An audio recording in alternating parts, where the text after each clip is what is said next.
Biodiversity जैव विविधता.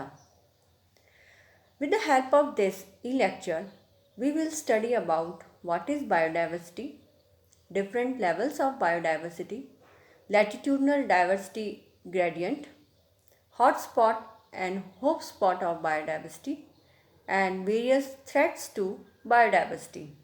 Let us start biodiversity. What is biodiversity?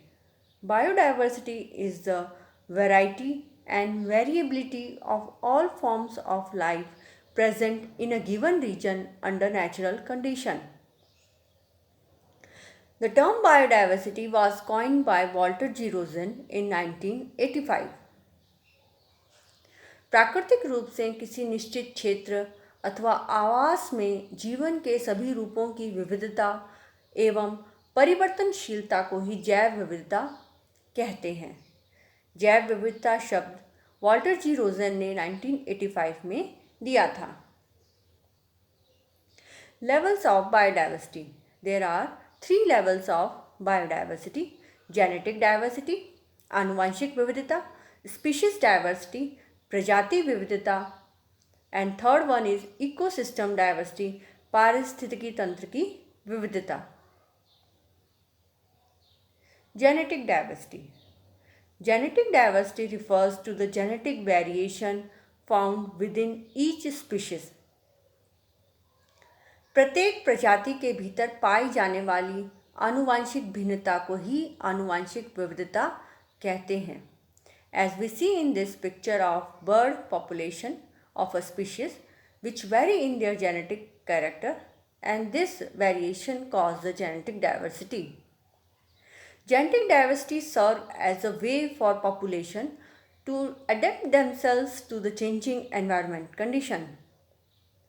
And these variations may be caused by either mutation or recombination of genes as a result of sexual reproduction. आनुवंशिक विविधता बदलते वातावरण के अनुकूल आबादी के लिए मार्ग के रूप में कार्य करती है.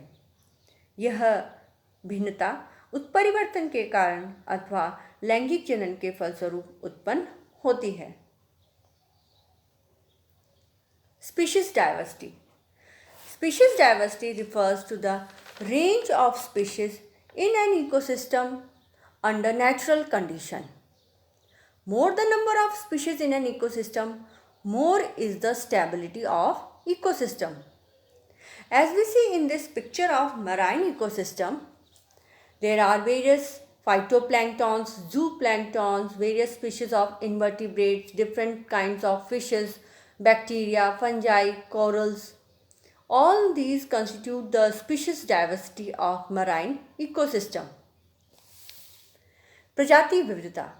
प्रकृति में किसी एक स्थान पर अथवा पारिस्थितिकी तंत्र में मौजूद विभिन्न प्रजातियों की संख्या को ही प्रजाति विविधता कहते हैं. प्रत्येक प्रजाति चाहे वह कितनी भी छोटी हो, जैसे जीवाणु, कवक, पारिस्थितिकी तंत्र में सभी की महत्वपूर्ण भूमिका होती है. अधिक प्रजाति विविधता सभी जीवों के लिए प्राकृतिक स्थिरता सुनिश्चित करती है. Species richness and species abundance, these are the two terms which needs special mention.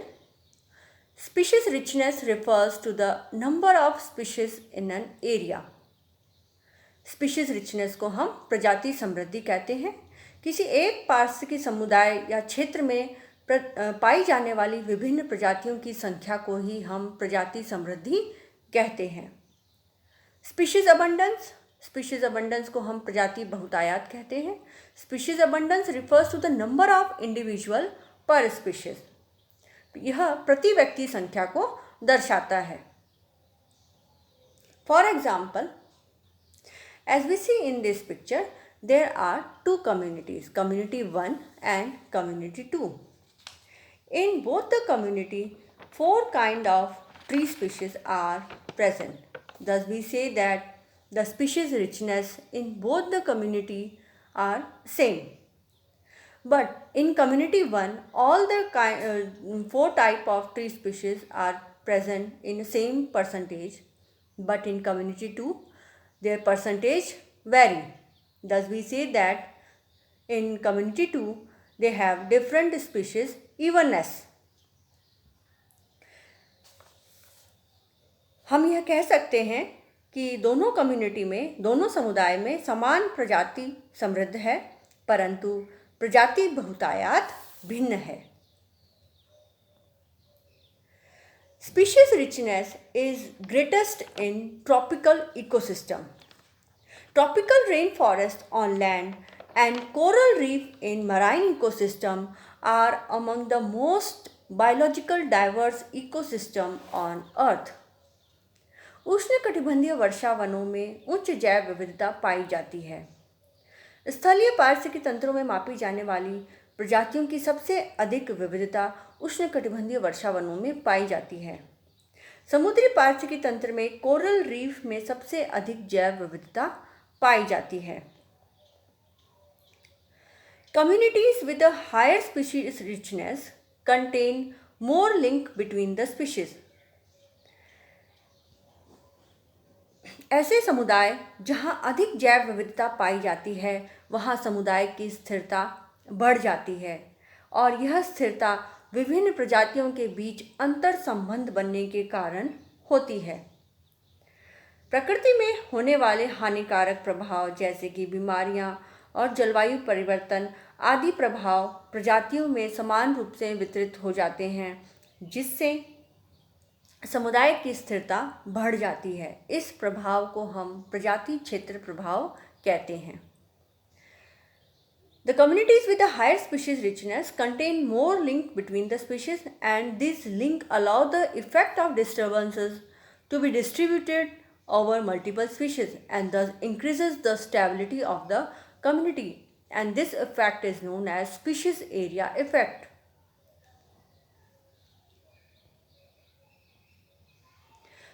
The third type of biodiversity is known as ecosystem diversity or ecological diversity. Ecosystem diversity refers to the variety of habitats or ecosystem in a particular geographical area. Ecosystems support different types of food chains and food web. It regulates essential ecological process and supports the living system. Ecosystem plays a very important role in nutrient cycling between biotic and abiotic component. किसी एक क्षेत्र में पाई जाने वाली पारिस्थितिकी तंत्र में विभिन्नता को ही पारिस्थितिकी तंत्र की विभिन्नता कहते हैं. पारिस्थितिकी तंत्र की विभिन्न खाद्य स्तरों के बीच संतुलन बनाए रखने का कार्य करता है. इसके साथ साथ यह जैविक व अजैविक घटकों के बीच पोषक तत्वों के चक्रण की भी महत्वपूर्ण कार्य करता है.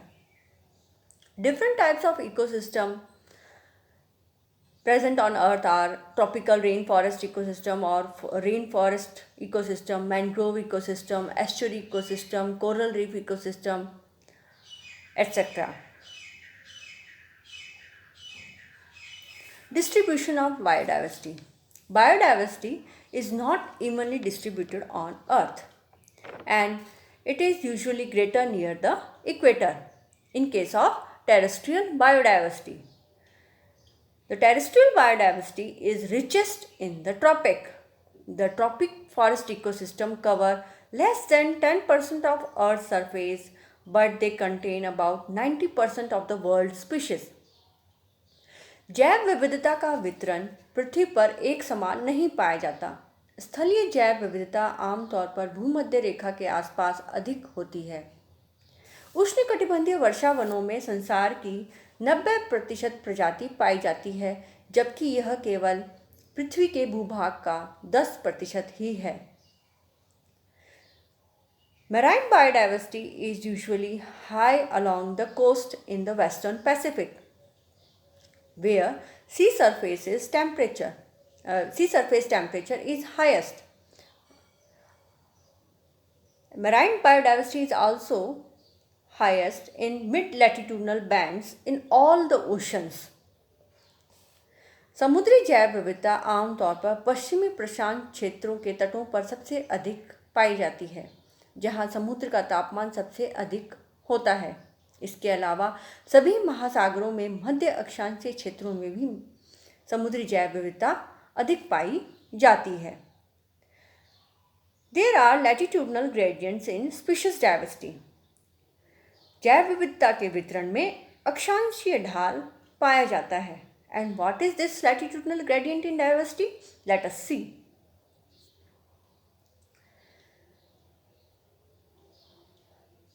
The biodiversity is rich near the equator and it decreases towards the pole.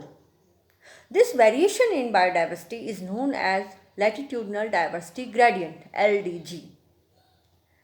Latitudinal diversity gradient को हम अक्षांशीय विविधता ढाल कहते हैं, जिसके अंतर्गत जैव विविधता सबसे अधिक उष्णकटिबंधीय क्षेत्रों में पाई जाती है और ध्रुवों की ओर जाने पर जैव विविधता कम होती जाती है। इसे ही हम अक्षांशीय विविधता ढाल कहते हैं। The world map showing the latitudinal diversity gradient. As we see in this map, the region near the equator are rich in biodiversity, which is shown by red-brown region.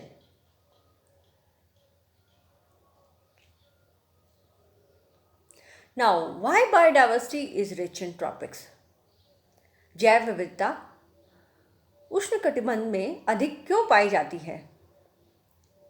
The tropics have more stable climate than the temperate zone. As a result, in tropics, local species continue to live there, whereas in temperate, they disperse to other areas. उष्णकटिबंधीय क्षेत्रों की जलवायु समशीतोष्ण क्षेत्रों की अपेक्षा स्थिर होती है, जिसके परिणाम स्वरूप स्थानीय प्रजातियां वहां कई वर्षों से विद्यमान हैं, अपितु समशीतोष्ण में स्थानीय प्रजातियां कई अन्य क्षेत्रों में बिखर गई हैं। Tropical communities are older than the temperate ones. उष्णकटिबंधीय समुदाय शीतोष्ण समुदायों की अपेक्षा पुराने हैं। Warm temperature and high humidity in moist tropical areas provide favorable conditions for many species that are unable to survive in temperate areas. आर्द्र उष्णकटिबंधीय क्षेत्रों में उच्च तापमान एवं अधिक आर्द्रता कई प्रजातियों के लिए अनुकूल परिस्थितियां प्रदान करते हैं, जो शीतोष्ण क्षेत्रों में जीवित रहने में असमर्थ होती हैं। Fourth reason is in tropics, there may be great pressure from pests, parasites and diseases. This does not allow single species to dominate. उष्णकटिबंधीय क्षेत्रों में कीटों, परजीवों और बीमारियों का प्रजातियों पर प्रभाव होने के कारण इन क्षेत्रों में एकल प्रजाति हावी नहीं होती। सभी प्रजातियों को फलने फूलने का अवसर मिलता है। Fifth reason is in tropics, the rate of outcrossing appears to be higher and this leads to more genetic variability. उष्णकटिबंधीय क्षेत्रों में आउटक्रॉसिंग अर्थात अन्य प्रजातियों से संबंध की संभावना अधिक हो जाती है, जिससे आनुवंशिक विविधता भी बढ़ जाती है और प्रजातियों को बदलते वातावरण के अनुकूल ढालने में सहायक होती है। The tropical areas receive more solar energy over the year. Thus, tropical communities are more productive and they can support wide range of species. उष्णकटिबंधीय क्षेत्रों में वर्ष भर में अधिक सौर ऊर्जा प्राप्त होती है। इस कारण उष्णकटिबंधीय समुदाय अधिक उत्पादक हैं और प्रजातियों की व्यापक श्रृंखला को वहन कर सकते हैं। बायोडाइवर्सिटी हॉटस्पॉट, जैव विविधता के hotspot. The term hotspot was given by Norman Mayers. What is the definition? The biodiversity hotspot is a biogeographic region with a significant level of biodiversity and that is threatened by human habitation. जैव विविधता के hotspot जैव विविधता की दृष्टि से महत्वपूर्ण क्षेत्र हैं जिन्हें मानव निवास से खतरा है। हॉटस्पॉट की अवधारणा नॉर्मन मेयर्स ने दी थी। To qualify as a biodiversity hotspot, a region must meet two strict criteria. First, it must contain at least 0.5% or 1500 species of vascular plant as endemic. And second one is it has to have lost at least 75% of its primary vegetation. जैव विविधता के hotspot के रूप में अर्हता प्राप्त करने के लिए किसी क्षेत्र को दो मापदंडों में खरा उतरना पड़ता है। पहला, इसमें संवहनी पौधों की कम से कम 0.5% और 1500 प्रजातियां एंडेमिक होनी चाहिए। दूसरा, अपनी प्राथमिक वनस्पति का कम से कम 75% भाग इन्होंने खो दिया है। Around the world, 36 areas qualify this definition, and these sites support nearly 60% of the world's plant, bird, mammal, reptile, and amphibian species, with a very high share of those species as an endemic. Some of these hotspots support up to 15,000 endemic plant species, and some have lost up to 95% of their natural habitat. दुनिया भर में 36 क्षेत्र इस परिभाषा के तहत योग्यता प्राप्त करते हैं। ये हॉटस्पॉट दुनिया के पौधे, पक्षी, स्तनपायी, सरीसृप और उभयचर प्रजातियों के लगभग 60% का समर्थन करते हैं। प्रजातियों का बहुत अधिक हिस्सा एंडेमिक अथवा स्थानिक के रूप में पाया जाता है। कुछ हॉटस्पॉट 15,000 स्थानिक पौधों की प्रजातियों का समर्थन करते हैं और कुछ अपने प्राकृतिक आवास का 95% तक खो चुके हैं। हॉटस्पॉट अत्यधिक खतरे का सामना कर रहे हैं। What is endemic species? स्थानिक प्रजातियां किसे कहते हैं? एंडेमिक स्पीशीज आर दो species which are confined to a particular geographical area and are found nowhere else in the world.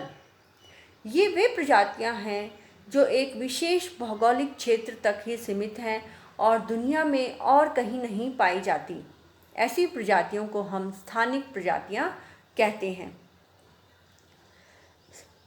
The example of endemic species are kangaroos, which are endemic to Australia, Asiatic lion, found in Gir Forest, Gujarat, Kashmiri stag, found in Kashmir Valley, lion-tailed macaque, found in Western Ghat, purple frog, Western Ghat, Shanghai deer, Loktak Lake, Nilgiri tahar in Nilgiri Hills, etc.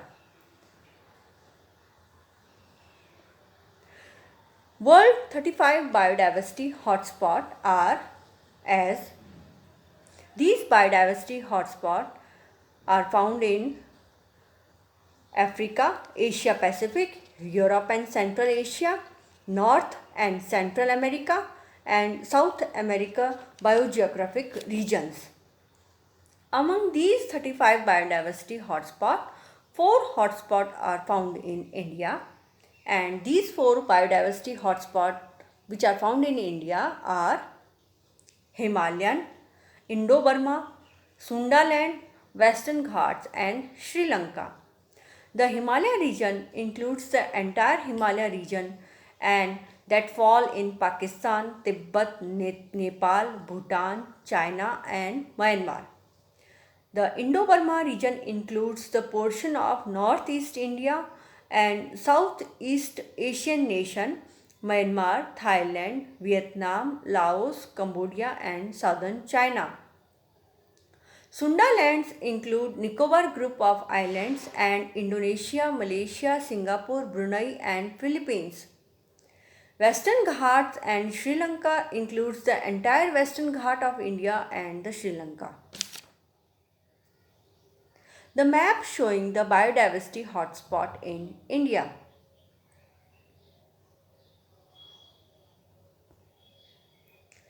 Now the plant species biodiversity in India.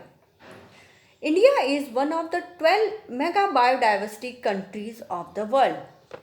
Though the geographical area cover of the country represent about 2.4% of the world total land mass, it harbors about a total of 47,513 plant species, which represent 11.4% of the world flora, according to Singh and Das 2014.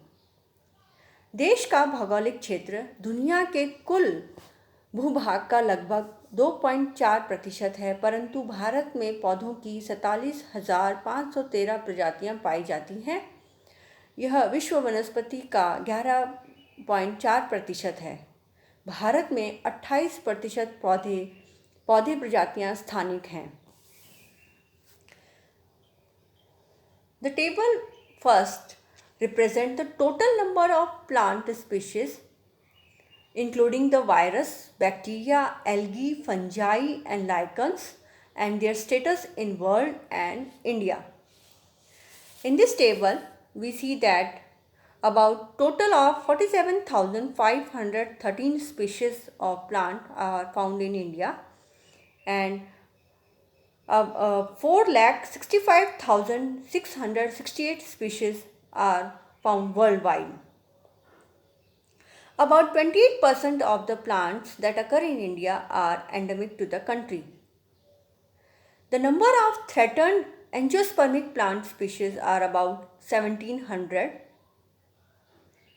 and total number of threatened plant species are about 2,781. The number of endemic plant species in India is 11,273. Table 2 represents the megacenter and microcenters of endemic plants in Indian subcontinent as given by Nair 1966. Nair has identified 3 megacenters and 25 microcenters of endemic plants in Indian subcontinent based on the diversity and distribution of endemic species. The 3 megacenters are Eastern Himalaya, Western Ghats, and Western Himalayas. The 25 microcenters are Andaman Group of Islands, Nicobar Group of Islands, Agastyamalaya Hills, Annamalai and Hill Ranges, Palni Hills, Nilgiri Hills, Shimago Kanara, Mahabaleshwar, Khandala Ranges, Konkan, Raigad, Marathwada Satpura Ranges, Tirupati, Nallamalai Hills, Vishakhapatnam, Ganjam, Jaipur Hills, Southern Deccan, Chota Nagpur Plateau, Kathiawad, Kutch, Rajasthan Aravalli Hills, Khasiya Jayanti Hills, Patkoi Manipur Lushai Hills, Assam, Arunachal Pradesh Himalaya region, Sikkim Himalaya region, Garhwal Kumaon Himalaya, Lahore Himachal Pradesh Himalaya, Kashmir Ladakh Himalaya, and the Nepal region. Now the faunal diversity in India. In India, about 2,546 species of fishes, 197 species of amphibians, and more than 408 reptile species are found. Among these groups, the highest level of endemism are found in amphibians. In India, about 1,200 species of birds are present, which account for about 12% of the world species. About 410 species of mammals are reported from India, which is about 8.8% of the world species. India has the greatest number of cat species than any other country. Hope spots. Hope spots are the ecological unique areas of the ocean designated for protection under the Global Conservation Campaign overseen by the Mission Blue. There are about 76 hotspots worldwide. The hotspot status is intended to alleviate the pressure from human resources and to give high priority to become and marine protected areas where resource extraction like fishing and drilling may be forbidden under the law. Hope spot ये महासागरों के वह क्षेत्र हैं जो पार्श्व की दृष्टि से महत्वपूर्ण व अद्वितीय हैं। होप स्पॉट मिशन ब्लू की देखरेख में एक वैश्विक अभियान है। दुनिया भर में 76 होप स्पॉट्स की पहचान की गई है। Threats to biodiversity. Now the various threats to biodiversity are destruction of habitat, आवासों का विनाश, habitat fragmentation, आवास का विखंडन, degradation of habitat, आवास का क्षरण, invasive alien species, आक्रामक विदेशी प्रजातियां, झूम कल्टीवेशन, झूम कृषि, ओवर एक्सप्लॉयटेशन, शोषण, हंटिंग, शिकार। डिस्ट्रक्शन ऑफ हैबिटेट, आवासों का विनाश। Habitat destruction is the primary cause of the loss of biodiversity, and this is due to the expansion of human population and various human activities, which includes the expansion of agricultural land, urbanization, mining, hydroelectric power project and large scale industries। आवासों का विनाश जैव विविधता के ह्रास का मुख्य कारण है। मनुष्य की बढ़ती जनसंख्या की ज़रूरतों को पूरा करने के लिए जंगलों को काटा जाता है। कृषि विस्तार के लिए, कॉलोनी निर्माण के लिए, औद्योगिकरण के लिए, तो कभी खनन, सड़क निर्माण एवं जल विद्युत परियोजनाओं के लिए भी जंगलों को काट दिया जाता है। कुछ जीव अपने आवास एवं भोजन की ज़रूरतों के लिए कुछ खास तरह के वृक्षों पर ही निर्भर रहते हैं। इन वृक्षों के खत्म हो जाने से न केवल इनका भोजन खत्म हो जाता है, बल्कि इनका आवास भी समूल नष्ट हो जाता है, जिससे इनकी जनन क्रिया बुरी तरह से प्रभावित होती है व इनके अस्तित्व पर ही संकट पैदा हो जाता है। Habitat fragmentation. Habitats that are formerly occupied wide areas are now divided into pieces by roads, fields, towns, canals and power lines, and this limits the movement of animal species and also the dispersal and colonization of species। वन्य जीव आवास जो पहले बड़े भूभाग में फैले हुए थे, अब वह टुकड़ों में बंट गए हैं सड़क निर्माण, नहर निर्माण, रेल परियोजनाओं के आदि के कारण।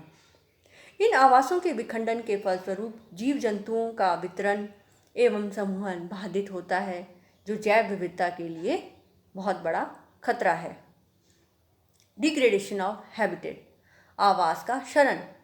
The degradation of habitat are mainly caused by forest fire, air water pollution, dumping of industrial waste, soil erosion and also due to natural calamities.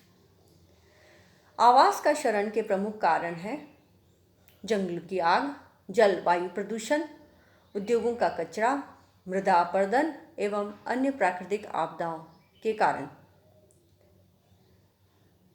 Invasive alien species which are known as non-native species और exotic species, आक्रामक विदेशी प्रजातियां जिन्हें हमलावर नस्ल भी कहते हैं। These are the species that are not native to a specific location, and they has a tendency to spread to a degree that can cause harm to environment। हमलावर नस्ल अथवा आक्रामक विदेशी प्रजातियां वह प्रजातियां हैं जो किसी विशिष्ट स्थान के मूल निवासी नहीं हैं और इनमें फैलने की प्रवृत्ति बहुत ज़्यादा होती है, जिससे पर्यावरण को नुकसान पहुंचता है।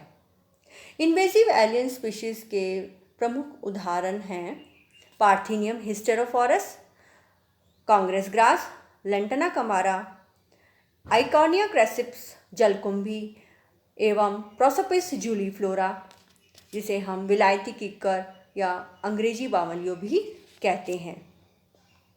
Over exploitation of plant species for their medicinal value and hunting of animals are another cause of loss of biodiversity। कुछ पादप प्रजातियों का अत्यधिक शोषण किया जाता है एवं इनके औषधीय गुणों के कारण जिससे इनके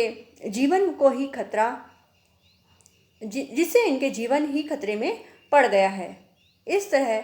इसी तरह जानवरों का शिकार भी इनके विलुप्त होने का प्रमुख कारण है।